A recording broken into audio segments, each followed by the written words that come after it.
Hola, bienvenidos, benvenuti, welcome to the Music Polyglot channel. Did you know that the best way to support your favorite YouTube channels is to subscribe to it? So what are you waiting for? Go on, click on that subscribe button.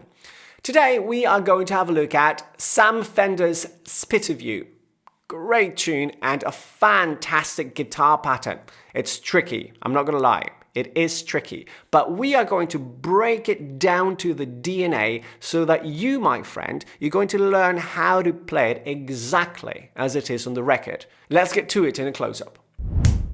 Let's begin by talking about the rhythm and the picking, because this is probably the hardest bit of the whole song. It's also quite fast, so it really pays to pay close attention to this.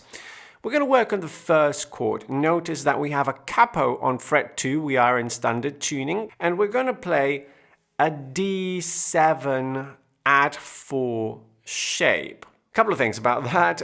Remember that we always talk in reference to the capo when we have a capo. So a D would be fret 5 from the capo. So 1, 2, 3, 4, 5, right? That'll be on your third dot.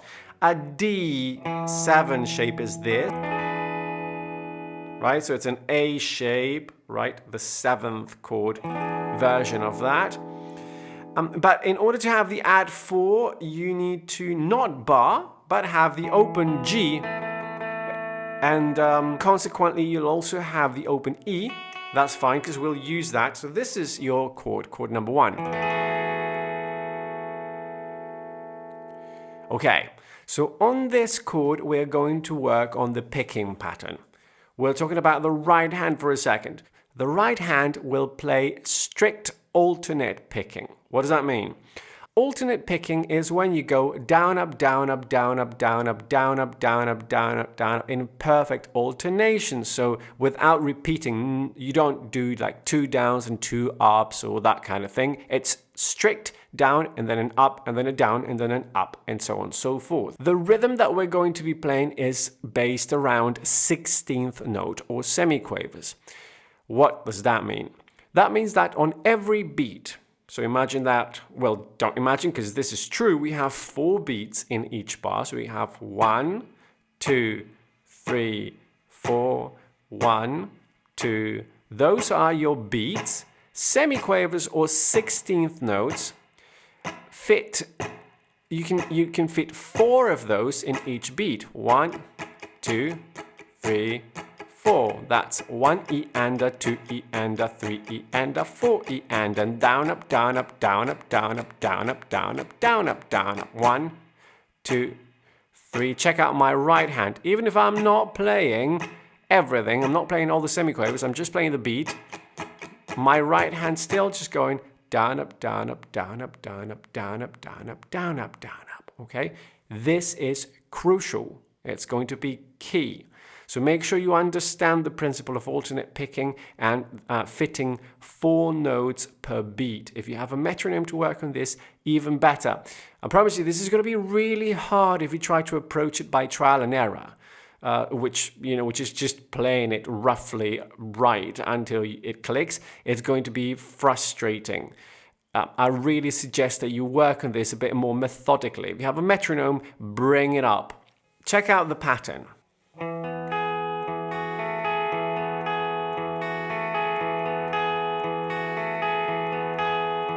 Slow.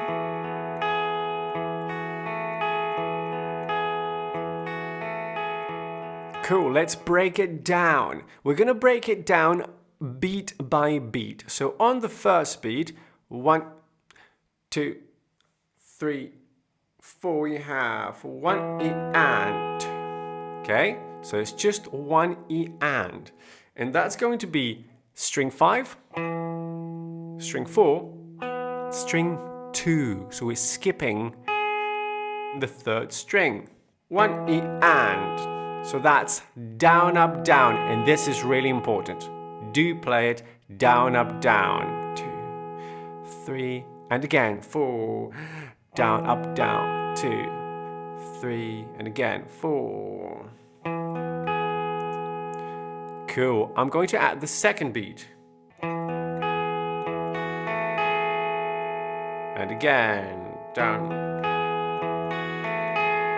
Okay, so that we had 1 E and 2 E and da. We're playing all 4 semiquavers of the second beat. 2 E and da. Therefore it's down, up, down, down, up, down, up. Down, up, down, down, up, down, up. Okay? And that's down on the A string, up on the high E string, down on the 3rd string, up on the 2nd. Okay, so just that second beat. Right? 2 E and da. Let's put those two together. So we had 1 E and 2 E and da. All right. Again. 3,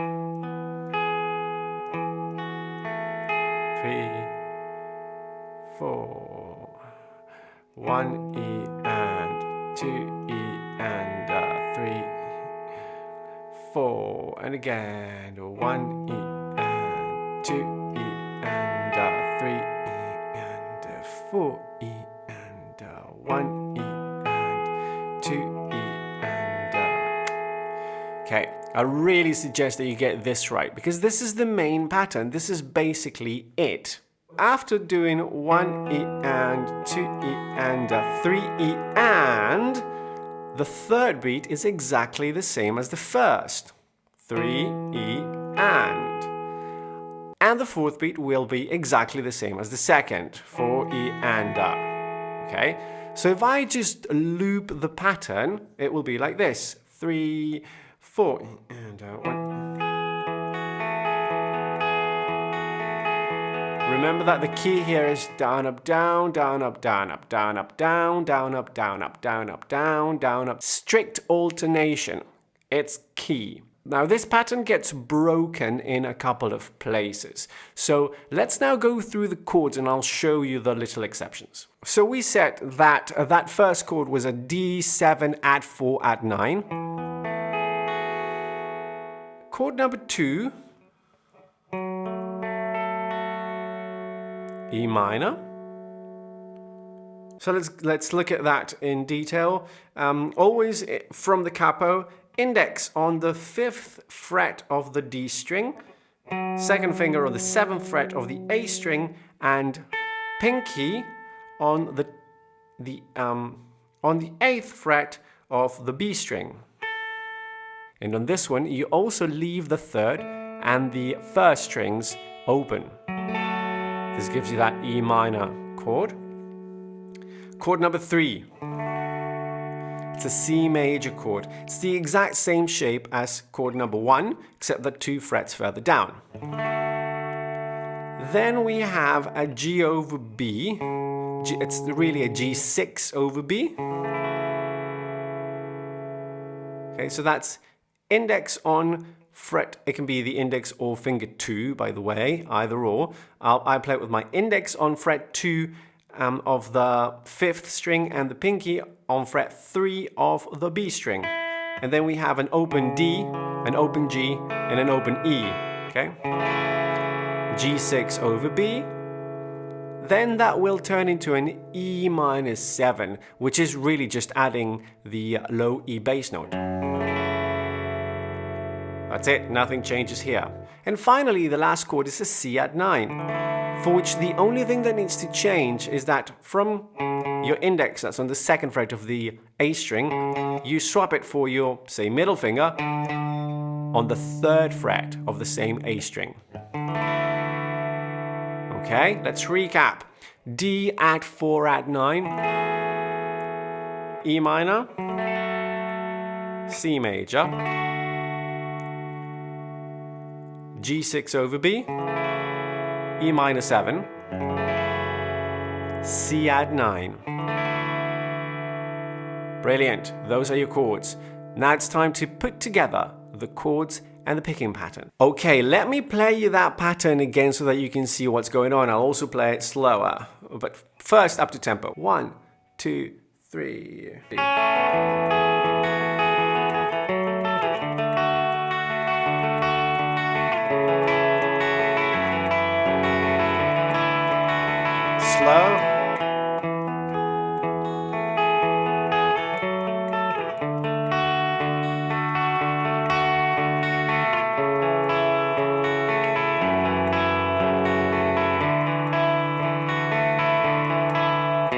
slower.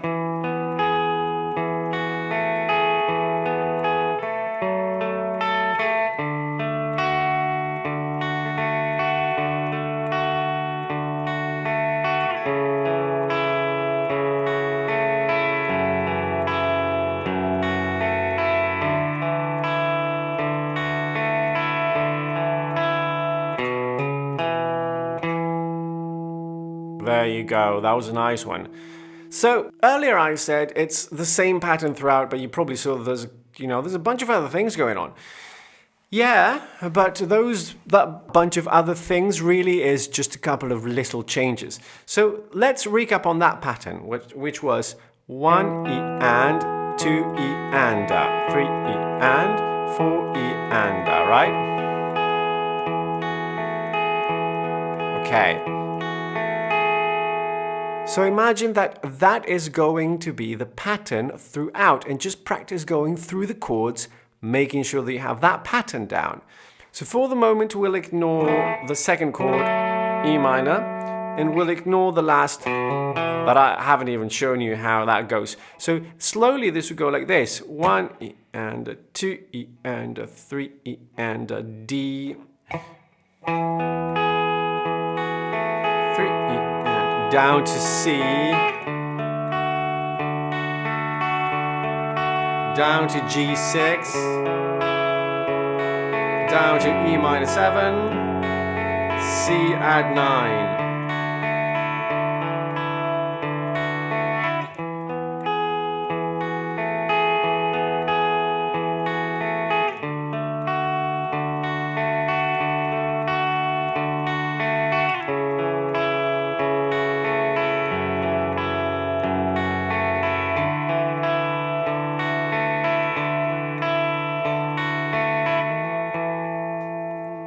Okay, so if you practice that a bunch of times until you have that pattern solid, that's pretty much it. And there's a couple of exceptions where we break that pattern.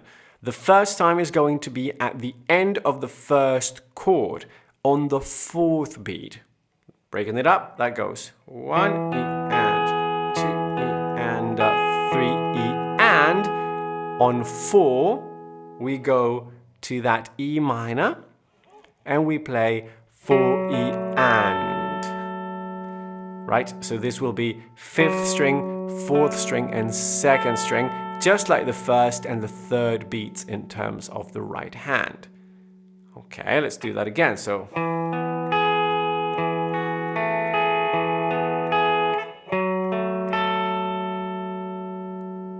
okay, one more time.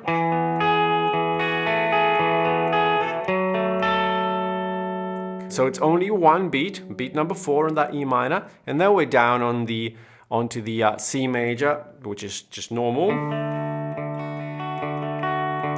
Normal on the G6, but only 2 beats. So 1 E and, 2 E and.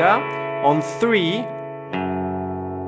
we play the E as the bass note, which makes the whole chord an E minor 7. 3 E and, 4 E and.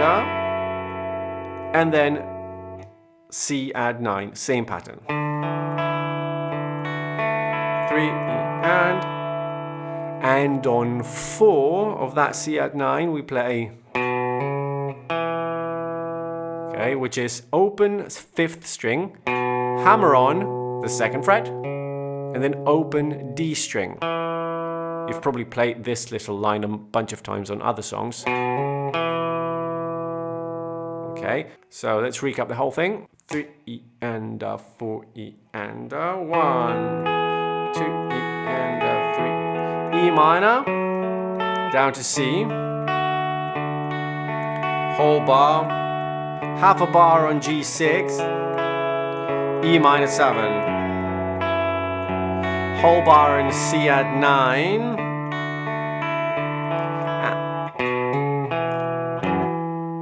You see how,